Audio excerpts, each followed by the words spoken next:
It's happened yet again. Wednesday, September 28th, 2016. Townville, South Carolina. This is the same South Carolina, by the way, where the cops like to take mass murderers to Burger King. A 14-year-old homeschooled white thug showed that when it comes to white-on-white crime, you're never too young to kill. Apparently in the white community, the kiddies go straight from the playpen to the shooting range. And just like the two white thugs in Oklahoma who murdered their entire family, this teenage white killer started off by murdering his own father, 47-year-old Jeffrey Osborne. He then went to a local elementary school and began to shoot at the children there, hitting two kids and a teacher. One of the children is still in intensive care now, fighting for his life. The teenage white thug was apprehended by a firefighter on the scene and later arrested. No word, however, on whether the police took him to Burger King or McDonald's afterwards, and no word on why they didn't use lethal force to stop this violent killer. He clearly had a gun and was shooting people, but for some reason, when the suspect is white, the police always find a way to take him in alive.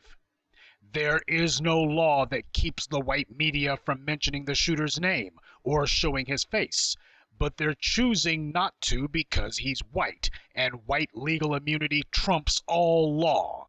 See, they're very aware of the power the media has to defame through association. This is why they always make sure, daily, that the news leads with the face of a black man captioned by whatever crime he's been accused of, while always making sure to never show white mugshots. Even when the killer has tried to murder white children, they still don't show him if they can get away with it. Have you ever seen any pictures of the white thug who carried out the Newtown school shooting? If the white media and race soldiers can conceal the identity of a white thug, they will. And as for the white victims, you're probably surprised that the race soldiers don't have much concern for their own, but I'm not. These bastards don't care about anything except whatever selfish impulse of the moment they're acting on. White people are always talking about the lack of fathers in the black home being the cause of some alleged black criminality. Well, in the white community, it seems, the father in the home is the cause of white criminality.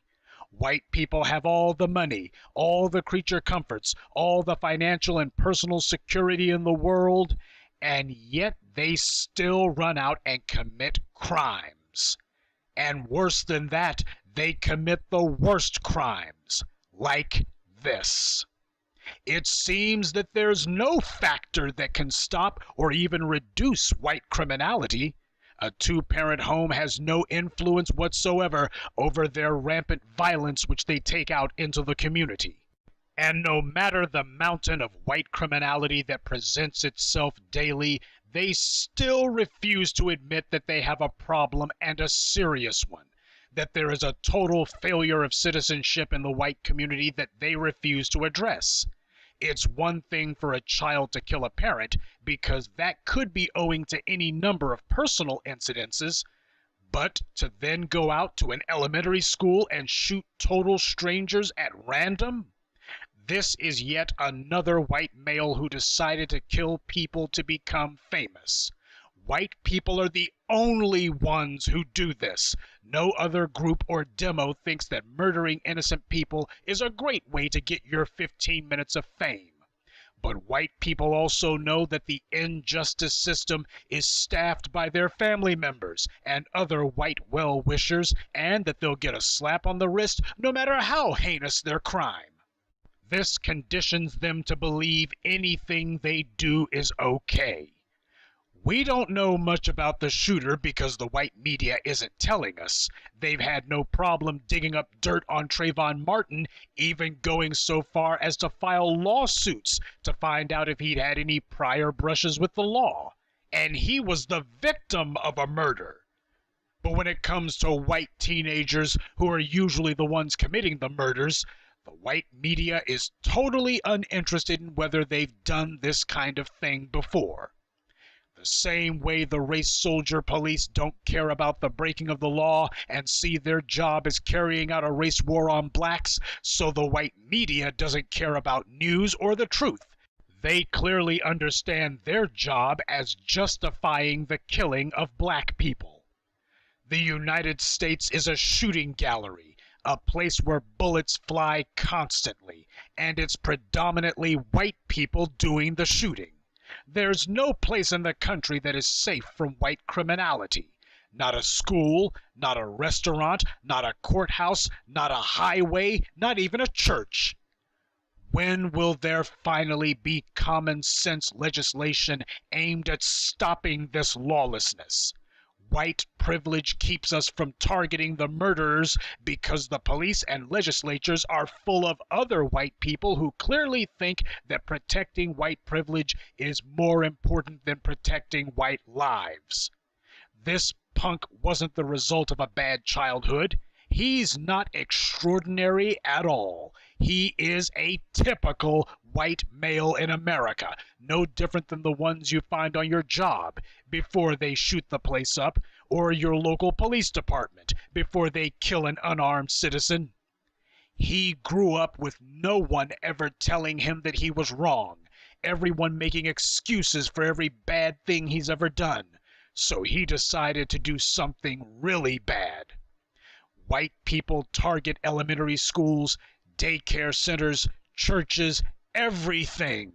These are places that are considered innocent because of who goes there and the functions that they have in the society. But to white people, the whole point of power is to abuse it. This has been the core of their culture for 500 years. They have spat upon every tenet of decency and morality, even the ones that they allege to be their own. The only reason they even bother to make a pretense of acknowledging morality is because they get a kinky thrill out of violating it later. To them, it's all a game. The people they kill aren't real to them. The lives they destroy aren't real. The lies they tell to justify this behavior aren't real either. The only thing that's real to them is their selfish impulse, which they indulge constantly. The core problem with white culture is its value system, but like everything else about the dominant society, it's forbidden to actually talk about that. White families teach their children from the cradle to take lives for granted.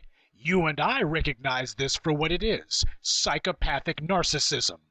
Though to the dominant society, they have another term for it. Normal. This evil behavior is taught in the home, literally. This latest killer certainly was homeschooled. You don't get any more homegrown killer than that, and we can see what his parents were teaching him. What happened this week will never be called white-on-white crime, which is what it is. No white politician will ever say it. No white clergy will ever acknowledge it, and damn sure no one in the white media. To hell with saving lives. For the dominant society, the goal is to save face. White people fully understand that the whole operative part of the phrase black on black crime are the last two words, black crime. That's the point they want to reach when they say that phrase, and black people who dignify or otherwise legitimize this racist tripe are part of the problem. White people are 69% of the population, but 83% of DUIs, which kills almost 10,000 people every year. When you combine that statistic with the number of people that white people murder, the leading cause of unnatural death in America becomes white people. Well, it's time to remove the taboo of discussing white culture, because the reason it's forbidden to discuss it is for the same reason that there's never been and will not be a substantive dialogue about race in America, because the discussion is always being held hostage to white people's feelings. Colin Kaepernick's protesting of police murder only makes white people want to talk about how hurt their feelings are. Well, to hell with your feelings. White feelings always trump dead bodies, even white ones. White culture and the society that it's produced is not a way of life, it is a way of death. And no matter how many mass shootings the latest white thug carries out, we're not going to be able to discuss it because to do so would indict the majority.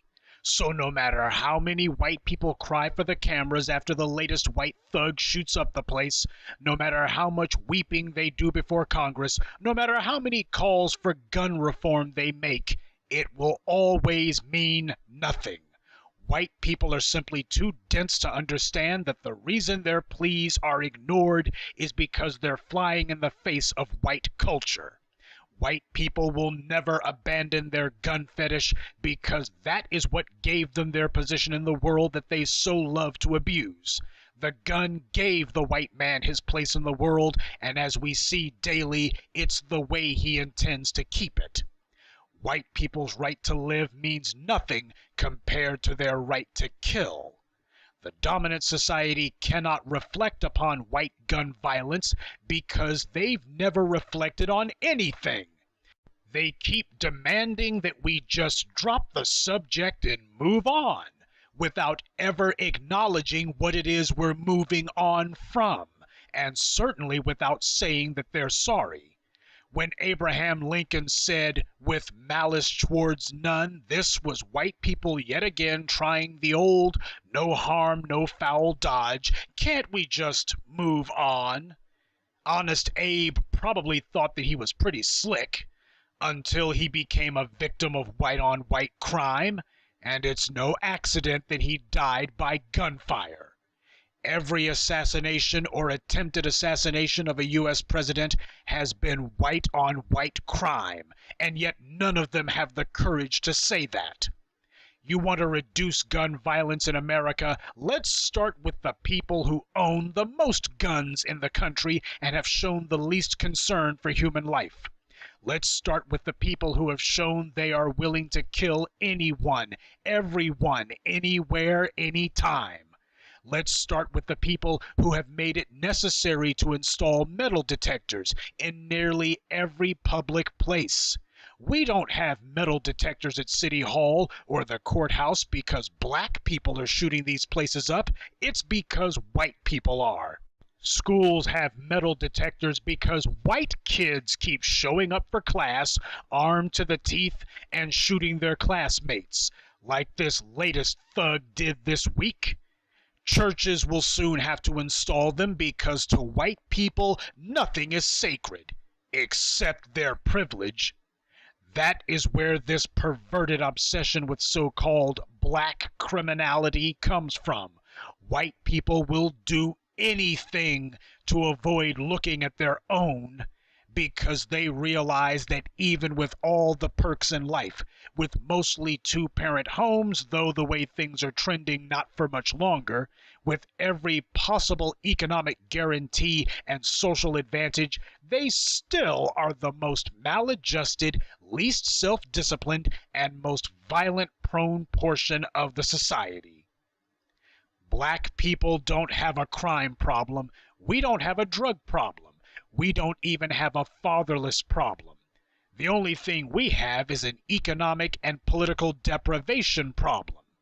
Every malady we suffer, including police violence, stems from that.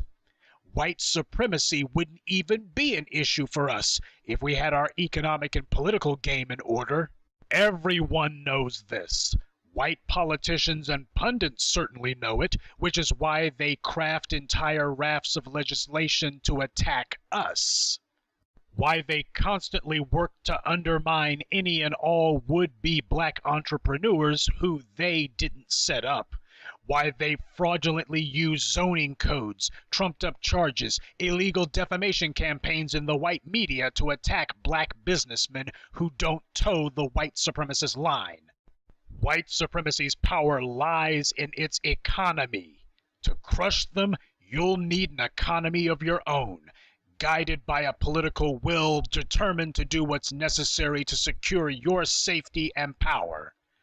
The difference between white crime and so-called black crime is that black crimes are owing almost entirely to outside factors, while white crime is entirely owing to internal factors. You never see black families in the suburbs producing school shooters. You never see black kids slaughtering their entire families and planning mass murder sprees. This is an exclusively white perversion. But you can't fix a problem until you first resolve to face the problem. And white people decided a long time ago that they weren't going to do that. So, yet again, a critical national issue is hijacked by the most backward, most violent, least thoughtful elements in the society. For all of you out there looking for answers as to why this keeps happening, here is your answer. Because you don't see the black thugs of Chicago shooting up a daycare. You don't see Chicago's black teenagers killing their own parents, then running over to the nearest elementary to murder little children, all in the hope of getting some quickie attention for themselves. White culture has done this so often that even they realize they've run out of horrifying mass shootings to make themselves famous for. But the fact that these entitled individuals are driven to do this at all and continue to do it speaks volumes about the culture that produced them. In a final note about this incident, the shooter is alleged to have been saying, "I hate my life," as he went about his rampage. And that pretty much sums up the white culture in its entirety. They do hate themselves. This is why it's so easy for them to slaughter other white people and why they hyper-obsess over black people even though they have no contact with us. They are desperately looking for a way to vent their self-loathing or at the very least, distract themselves from it. And if they weren't shooting at black people, they're shooting at one another. Most people may remember Columbine, but what you may have forgotten was that originally Klebold and Harris wanted to carry out a mass shooting of black people. Now, the suburb that they lived in had no black people, and their school had almost none either. Out of the 13 victims they murdered, only one was black. The others were white. Remember Anders Breivik, the white supremacist thug who went on a rampage in Norway? He originally claimed that his motivation was that he hated Muslims, but most of his victims were other white Norwegians. His rationale shifted from hating the non-white migrants to Scandinavia to hating cultural Marxists, to hating society in general. The white media has tried to cover up for him by calling him paranoid or delusional, but that's a lie. Anders Breivik is no different than so many others of the white people you encounter on the street, or the internet, or elsewhere. No other group of people does this. You don't see it in Japan. You don't see it in Africa. You don't see it in South America. Non-white cultures don't produce societies where people think the road to fame is paved with innocent blood. This demented pathology is exclusively limited only to the Western European culture and its ethnic counterparts. In the United States, we don't have a gun problem. We have a white control problem. They control everything, and we're being held hostage to their neuroses, phobias, and dysfunctions. Our hands are tied because the dominant group in this society is acting like a mass death cult. They're so in denial that they refuse to admit they have this problem, and you simply cannot reason with this level of divorce from reality.